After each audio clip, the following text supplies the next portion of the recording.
I wanted to ask you about your own spiritual practice, how it's connected to your identity. Well, I think for me, I'm sort of Orthodox, observant, I mean, modern Orthodox, I guess you'd call it. But for me, the connection to past generations is really important. So that feeling that people have been doing this for thousands of years, and I kind of see a wisdom in it that, something that's been around for that long, there must be a wisdom in it. Sometimes I don't even agree with, it doesn't seem like it makes sense, but I figure there's a wisdom of the generations, and I like the connection, when I'm in the synagogue, or like I love when they blow the shofar on Rosh Hashanah or at the end of Yom Kippur, and you kind of think like there have just been generations,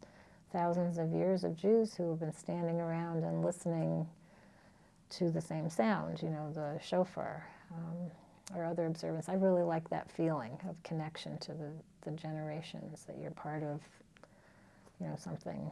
that's been going for a long time and you want to continue it, and that gives it a kind of richness that's important to me.